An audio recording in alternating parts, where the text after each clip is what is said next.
querido amigo, querido irmão. É uma satisfação podermos estar juntos para mais um estudo da Palavra de Deus. Hoje estudaremos o tema O Ministério de Cristo nos Santuários. E por que estudar a respeito do ministério de Cristo nos santuários? Hoje nós perceberemos, através das Escrituras Sagradas, que a Bíblia fala de mais de um santuário onde Cristo trabalha para a salvação da nossa vida. Eu convido você, a partir deste momento, a acompanhar este estudo, que será dividido em 3 partes para não se tornar tão exaustivo para você, mas convido que, em espírito de oração, você busque, pelo poder do Espírito Santo em sua vida, compreender a mensagem que o Senhor tem a falar ao seu coração através deste tema tão maravilhoso. Convido você, então, nos momentos que se seguem, a se aprofundar, a mergulhar neste tema tão maravilhoso da Palavra de Deus, o ministério de Cristo nos santuários.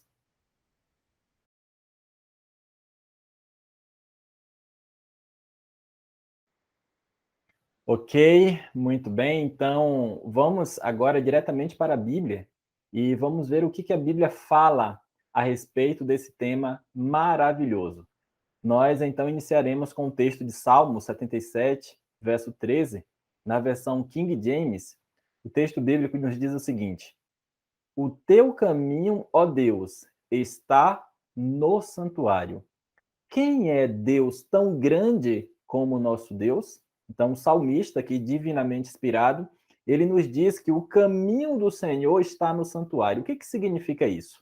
O salmista ele está nos ensinando que a salvação, o plano da redenção, a forma como Deus, então, trabalha para a salvação da nossa vida, é nos ensinado, é delineado para nós através daquilo então que acontece no santuário, tanto no santuário terrestre como no santuário celestial, e nós veremos nesse estudo então ainda a introdução, o que a Bíblia fala a respeito de um outro santuário.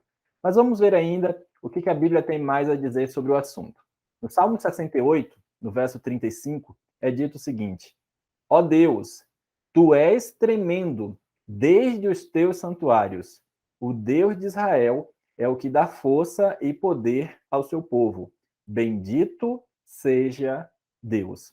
Então aqui o salmista, ele vai falar não de santuário no singular, mas vai dizer que Deus é tremendo desde os teus santuários. Então a gente começa a perceber agora uma linguagem diferente, né, do salmista, quando ele não vai usar no singular a palavra, mas ele vai aplicar o plural aqui, nos dando a entender, falando então da existência de não apenas um santuário, mas os teus santuários, ou seja, mais de um santuário, e nós veremos então quais são esses santuários que a Bíblia está falando. Em Êxodo 25, no verso 8, a Bíblia diz assim: E me farão um santuário, e habitarei no meio deles. Então aqui o Senhor, ele chama Moisés, né? Deus chama Moisés, e ele ordena Moisés, no momento em que eles estão ali no deserto, né, caminhando em direção à terra prometida, ordena Moisés que se juntasse ali com o povo de Israel e fizesse um santuário a fim de que Deus pudesse habitar no meio daquele povo. Então a Bíblia vai falar inicialmente do santuário terrestre, esse que ficou conhecido, né, como santuário terrestre, feito por Moisés. Em 1 Crônicas, capítulo 28, no verso 10, a Bíblia agora vai falar ainda do santuário terrestre, mas vai falar agora do santuário feito por Salomão. Não mais tendas, mas um santuário construído com pedras, né? Um templo magnífico, né? Um templo que chamava a atenção de todos, né? Aquele templo que foi desejado, né, por Davi fazer aquele templo, mas que foi dado então essa honra para Salomão, o seu filho. E Davi, então, quando vai instruir Salomão acerca da construção do templo, ele diz o seguinte: Olha, pois, agora, porque o Senhor te escolheu para edificares uma casa para o santuário. Esforça-te e faze a obra.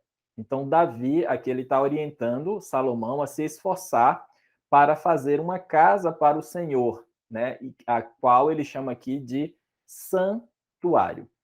Muito bem, ainda falando deste santuário, mas agora em Hebreus, Paulo vai introduzir um outro santuário. A gente vai ver a relação, agora no Novo Testamento, que é feita entre o santuário terrestre e aquele que nós conhecemos como santuário celestial.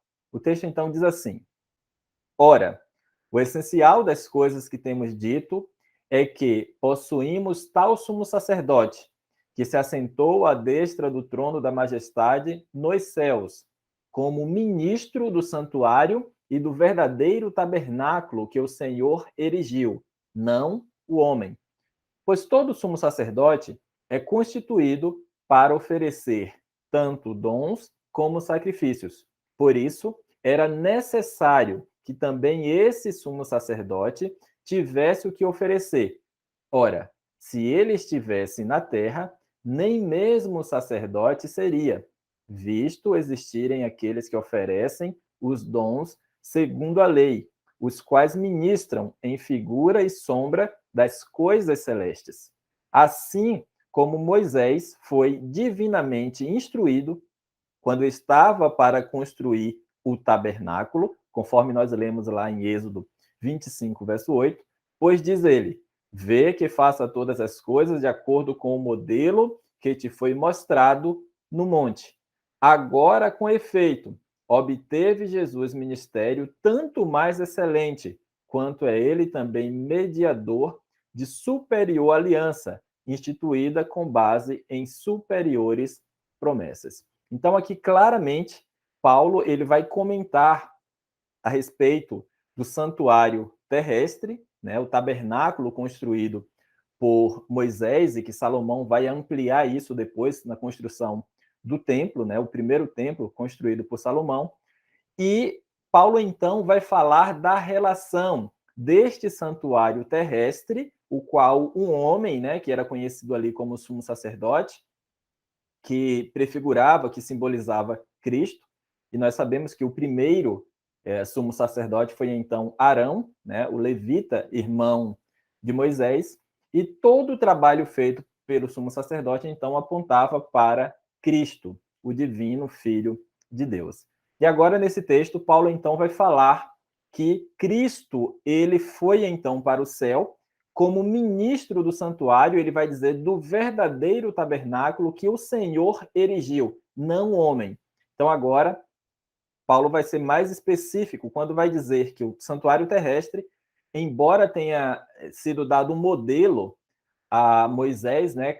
Deus ele vai apresentar o modelo, mas quem constrói são os homens. Deus capacita, né, os homens, dá habilidade, os homens vão construir este tabernáculo, mas são homens, né, que constroem. No entanto, quando Cristo ele vai ao céu, como nosso sumo sacerdote, ele vai entrar num santuário feito não por mãos humanas, né? Então a gente vai ver claramente aqui a existência de um santuário no céu. E em Apocalipse existem vários textos, mas nós vamos citar apenas dois para embasar este pensamento, essa crença de que existe um santuário no céu, onde o nosso Senhor Jesus, como sumo sacerdote, ali está intercedendo por nós. Então, em Apocalipse 11, no verso 19, nós encontramos esse texto.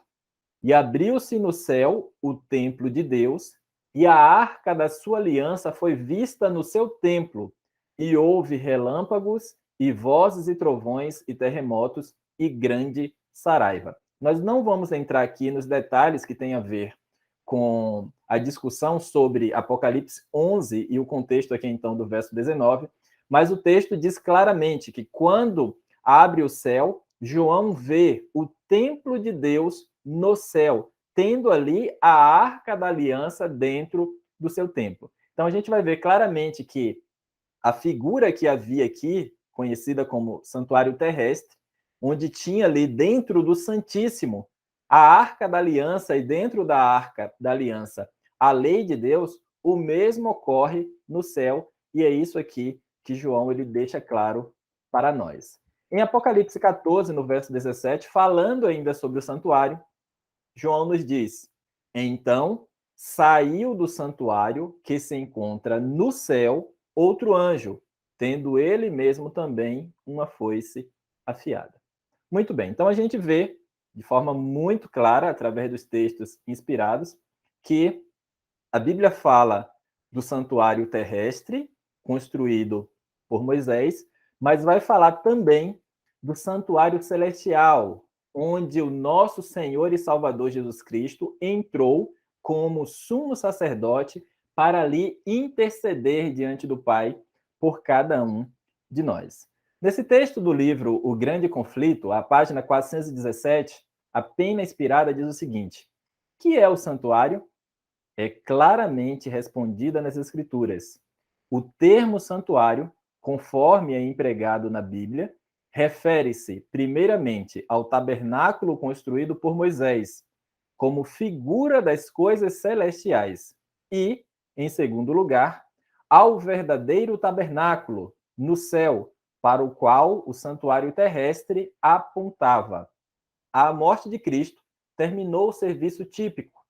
O verdadeiro tabernáculo no céu é o santuário do novo concerto. Então a gente vai ver claramente, né, a gente vê dentro desse texto o pensamento de que o santuário terrestre, né, foi feito para apontar para o que de fato ocorreria no santuário celestial. Quando Cristo, então, ele morre na cruz do Calvário, ele põe fim a todas as atividades que havia ali no santuário terrestre em Jerusalém. Né? Então, quando Cristo ele morre, né, ele como o Cordeiro de Deus que tira o pecado do mundo, e nós vamos lembrar que João Batista, ele foi o último dos profetas a falar sobre a vinda de Cristo, a primeira vinda de Cristo, e quando Jesus está vindo para ele no Jordão, João Batista então diz: eis o Cordeiro de Deus que tira o pecado do mundo. E esse Cordeiro de Deus, o Cristo, o Salvador,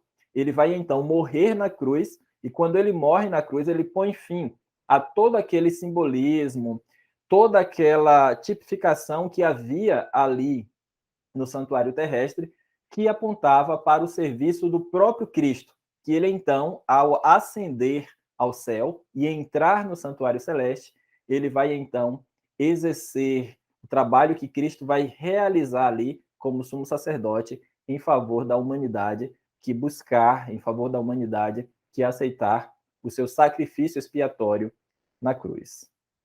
Muito bem. Mas nós podemos ainda encontrar nas Escrituras Sagradas um terceiro santuário?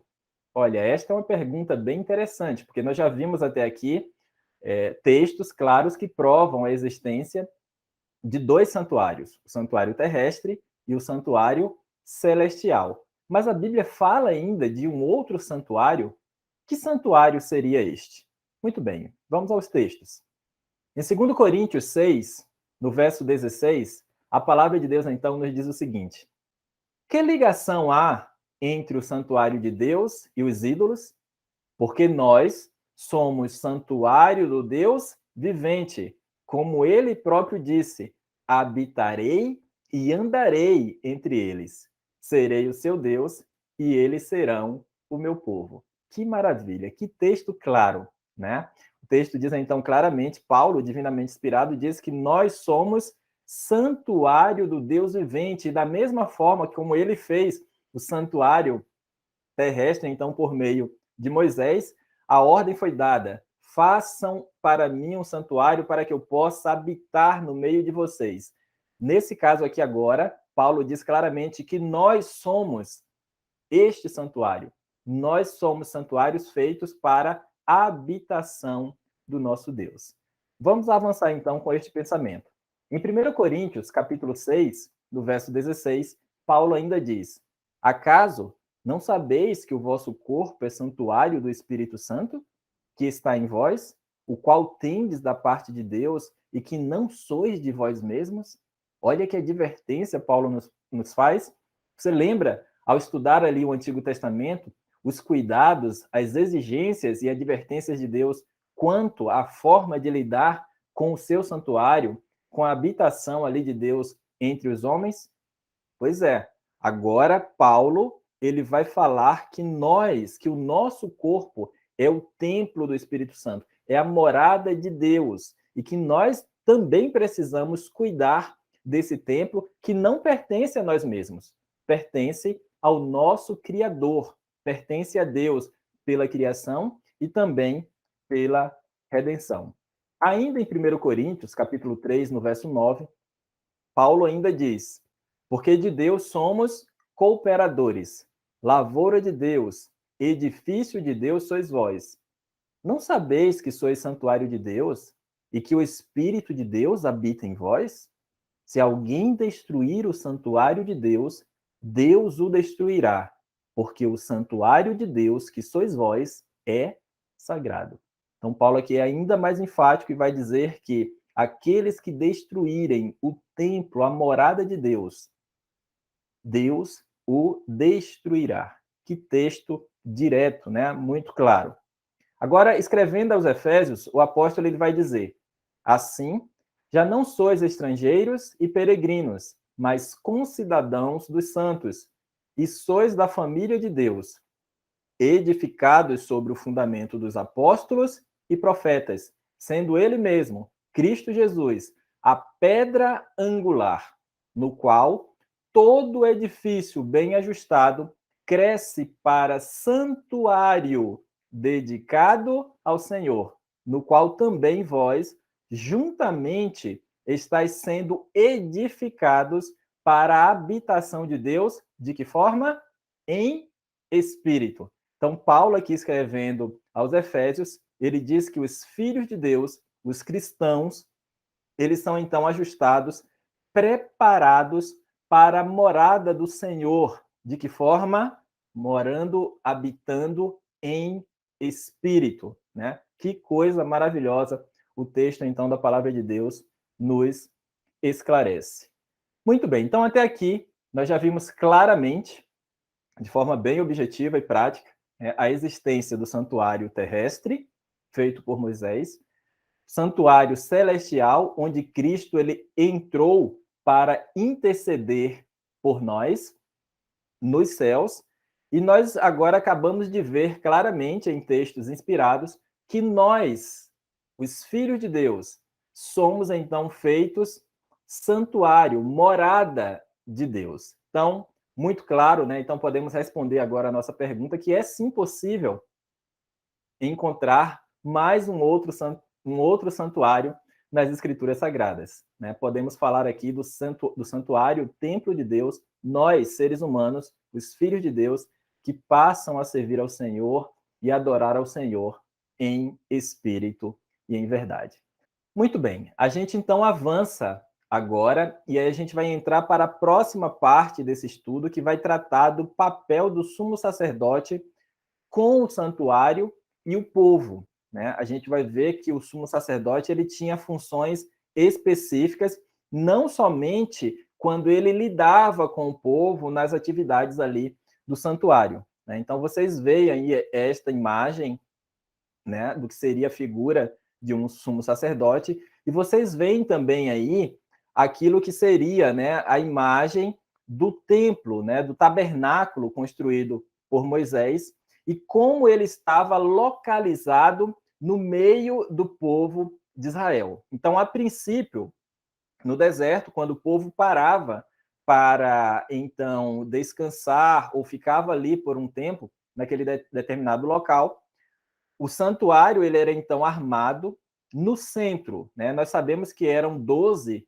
as tribos, né? Então, ficava para cada lado do santuário, né?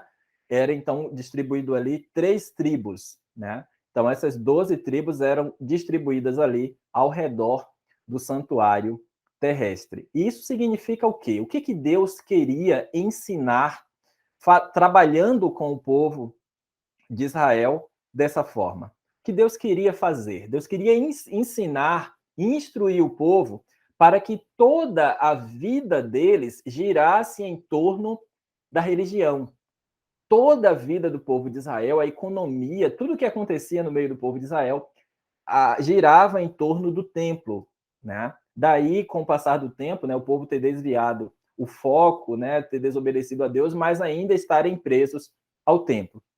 Mas, a princípio, o ensino de Deus, a instrução que Deus estava dando, era justamente para que o povo de Israel entendesse aquilo que Cristo vai ensinar no Novo Testamento, quando ele vai dizer, né, buscai, pois, em primeiro lugar, o reino de Deus e a sua justiça, e as demais coisas serão acrescentadas. Né? Então, esta era a lição que o Senhor estava dando para o povo de Israel, quando coloca ali o tabernáculo, né, o santuário terrestre, no centro, né, no meio do povo, acessível, né, a todas as tribos. Muito bem, falando então do sumo sacerdote, o texto então do livro Cristo em seu santuário vai dizer o seguinte: nenhum olho mortal, a não ser o do sumo sacerdote, devia ver o compartimento interno do santuário. Apenas uma vez ao ano podia o sacerdote entrar ali, e isto depois da mais cuidadosa e solene preparação. Então, nós estamos falando aqui do dia da expiação. Com tremor, entrava perante Deus, e o povo, com reverente silêncio, aguardava a sua volta, tendo erguido o coração em oração fervorosa pela bênção divina. Diante do propiciatório, o sumo sacerdote fazia expiação por Israel, e na nuvem de glória, Deus se encontrava com ele. Sua demora ali, além do tempo costumeiro, enchia-os de receio de que, por causa de seus pecados ou dos dele, houvesse sido morto pela glória do Senhor. Então, esta era a forma como o povo de Israel ficava, então, ali ao redor do santuário, quando o sumo sacerdote, no dia da expiação, ele entrava no lugar santíssimo e ele ia ali, então, fazer expiação por ele e pelo povo. E o povo, então, temendo, tendo receio de que o sumo sacerdote fosse morto por conta do pecado dele, ou mesmo o pecado do povo, né, eles ficavam ali de fora com o coração compungido. Né? Não havia mais pecado para confessar, né? O povo estava realmente ali santificado, com o coração inteiramente voltado para Deus, né? E temendo de que houvesse ainda algum pecado, pequeno que fosse, que levasse então esta dificuldade, né, para a vida do sumo sacerdote, porque de fato, se ocorresse, ele seria morto, né, no lugar santíssimo, diante da presença de um Deus que é santo. Muito bem. Então, nessa imagem que você está vendo agora, que traz uma ideia do que havia ali dentro do santuário, né, propriamente dito, o primeiro e o segundo compartimento. No primeiro compartimento, então, nós encontramos o candelabro, né, que ilumina, né, todo aquele ambiente, iluminava todo aquele ambiente. Em frente ao candelabro, nós vamos ver aí a mesa com os pães, né, os 12 pães da proposição, e nós vamos ver aí, então, a figura do sumo sacerdote em frente ao altar de incenso, né, onde ali, todos os dias, né, eram, então, renovados aquele incenso, e isso significa, né, a intercessão de Cristo pelos santos, né, pela igreja de Deus. E agora, quando você olha um pouco mais adentro, né, no segundo compartimento do santuário, nós vamos encontrar aí o propiciatório, né, em cima da arca, né, a arca da aliança, né, o propiciatório era como uma tampa, né, para esta arca, e nós vamos ver então, dentro da arca, a lei de Deus, né, os 10 mandamentos, a norma de julgamento divino. Né? Então, é dessa forma que nós percebemos claramente o ver também que o sumo sacerdote tinha uma outra função especial na sua missão, né, no seu trabalho ali, no exercício durante o ano. Então, o sumo sacerdote ele era responsável não somente por realizar sacrifício e intercessão pelo povo perante o Senhor, mas realizava também o papel de incutir nos filhos de Israel o pensamento solene de reverência e santidade no trato do homem para com Deus. Então, veja que coisa. Nós vamos perceber, então, duas funções aí mais específicas, né, dada para o sumo sacerdote. Quando ele ia diante de Deus, ele ali representava o povo, né? Era um homem que estava diante da divindade, né, diante de Deus, representando ali o povo. E quando ele ia ao povo, quando ele ia falar ao povo, né, nós vamos ver na sequência aqui do estudo, ele então representava o Senhor, né? Então, os dois papéis de Cristo, né? Trabalhando com o Pai e trabalhando também com a humanidade. A gente vai ver isso na sequência desse estudo de modo mais detalhado. Mas nesse momento a gente vê a figura do sumo sacerdote ali no santuário terrestre trabalhando nessas duas frentes. Muito bem, então, através do Urim e o Tumim, né, o sumo sacerdote, então, vai mostrar, vai revelar a vontade de Deus para os filhos de Israel. Acompanhem comigo o texto. À direita e à esquerda do peitoral havia duas grandes pedras de grande brilho. Estas eram conhecidas por Urim e Tumim. Por meio delas, fazia-se saber a vontade de Deus pelo sumo sacerdote. Quando se traziam perante o Senhor questões para serem decididas, uma auréola de luz que rodeava a pedra preciosa à direita era sinal do consentimento ou aprovação divina. Ao passo que uma nuvem que ensombrava a pedra à esquerda era prova de negação ou reprovação. Então, dessa forma, quando o sumo sacerdote ele aparecia diante do povo, ele então ia mostrar a vontade de Deus para os filhos de Israel. Mas ainda mais, no sumo sacerdote era encontrada a conhecida mitra sacerdotal.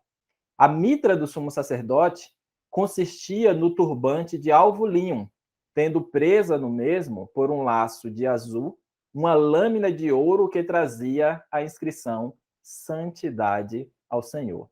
Todas as coisas ligadas ao vestuário e conduta dos sacerdotes deviam ser de modo a impressionar aquele que as via, dando-lhes uma intuição da santidade de Deus, santidade de seu culto e pureza exigida daqueles que iam à sua presença. Então, quando o sumo sacerdote ele aparecia diante do povo com estas vestes, né, maravilhosas que chamava a atenção para este homem, logo o povo, quando olhava para a testa do sumo sacerdote, encontrava ali uma inscrição que dizia santidade ao Senhor.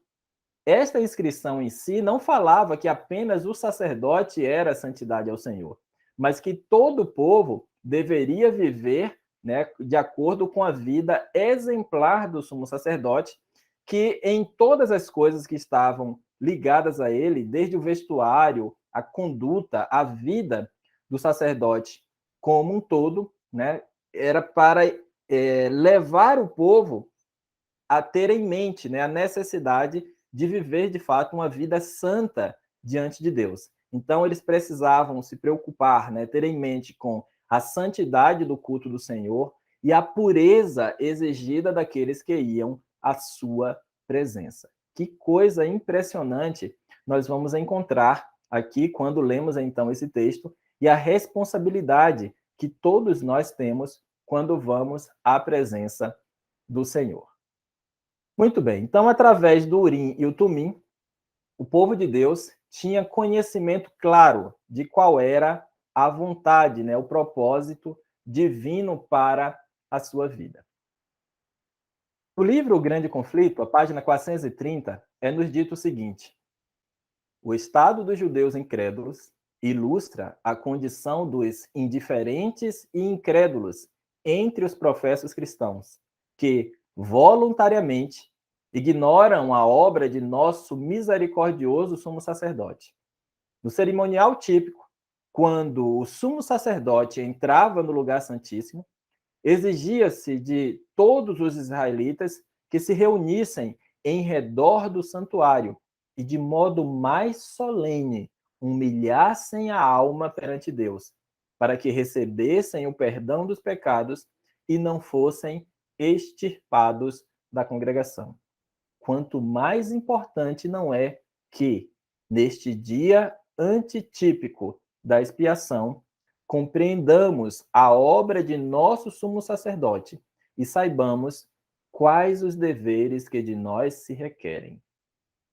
Notem que texto profundo e que advertência poderosa para a nossa vida. O que a serva do Senhor, então, aqui está nos ensinando é que se naqueles dias, quando a obra do santuário terrestre era uma obra que trazia ali, né, todo um significado simbólico, mas que apontava para o verdadeiro tabernáculo, o tabernáculo celestial, e apontando para Cristo, ela diz, olha, se o povo vivia daquela forma, né, no dia da expiação, de forma especial, quando precisavam estar com o coração contrito, compungido, os pecados todos confessados, vivendo uma vida santa, se naquele dia que era um dia típico, né, ou seja, era um dia que prefigurava ainda o momento que iria acontecer, né, de forma literal mais à frente. E a gente sabe, né, que pela história, no cumprimento das 2.300 tardes e manhãs, a profecia lá de Daniel, capítulo 8, nós vamos ver claramente que hoje, né, nós vivemos nestes dias, né, ou melhor dizendo, nesse dia da expiação, quando Cristo, o nosso sumo sacerdote, né, ele está no Santíssimo do Santuário Celestial, cumprindo exatamente a função que o sumo sacerdote no santuário terrestre ele fazia, quando ali ia para interceder pelo povo. Então, ela nos convida aqui, né, a termos com clareza, né, o que Deus requer de nós, quando hoje, né, de modo literal, o nosso Salvador, o nosso sumo sacerdote por excelência, se encontra ali no Santíssimo do Santuário Celestial para interceder por nós. Em Hebreus, capítulo 4, os versos 14 a 16, o apóstolo Paulo ainda nos diz o seguinte: visto que temos um grande sumo sacerdote, Jesus, Filho de Deus, não é qualquer pessoa, não é qualquer um, é Jesus, o Filho de Deus, o nosso grande sumo sacerdote, que penetrou nos céus. Retenhamos firmemente a nossa confissão, porque não temos um sumo sacerdote que não possa compadecer-se das nossas fraquezas, porém, que, como nós, em tudo foi tentado, mas sem pecado. Cheguemos, pois, com confiança ao trono da graça, para que possamos alcançar misericórdia e achar graça, a fim de sermos ajudados em tempo oportuno. Então, Paulo aqui, divinamente inspirado, ele nos convida, ele apela ao nosso coração a penetrarmos, a chegarmos com confiança ao trono da graça, ao trono do soberano Deus, porque nós temos ali um grande sumo sacerdote no santuário celestial, Jesus, o Filho de Deus, mas que também se fez homem, se qualificou, que conhece as nossas fraquezas, que conhece as nossas lutas e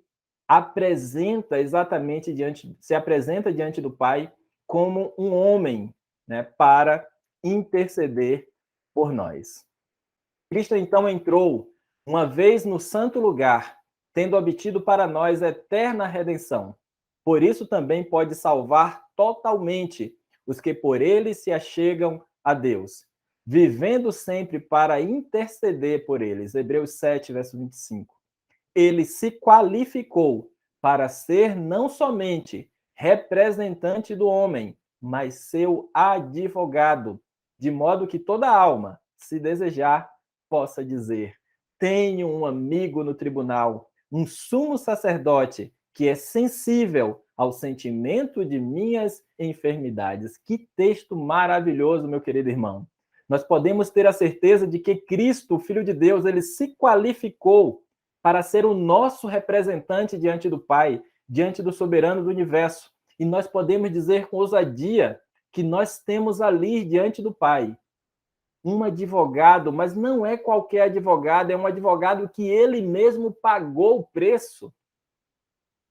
Ele se qualificou e nós podemos, com ousadia, dizer: temos um amigo nesse tribunal celestial, o nosso sumo sacerdote, que é sensível ao sentimento das nossas enfermidades.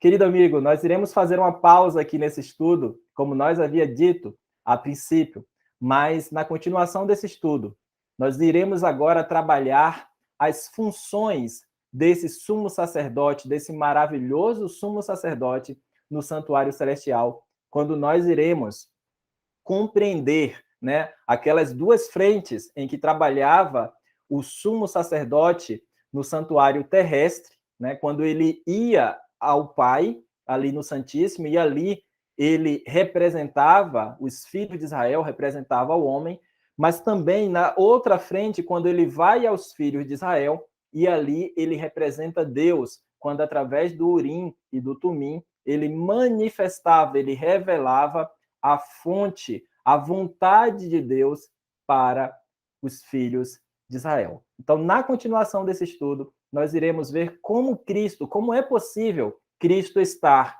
hoje dentro do Santíssimo Santuário Celestial, intercedendo ali como homem diante do Pai e, ao mesmo tempo, ele ser o cabeça, o ministro da sua igreja aqui na Terra. Continue comigo no próximo estudo.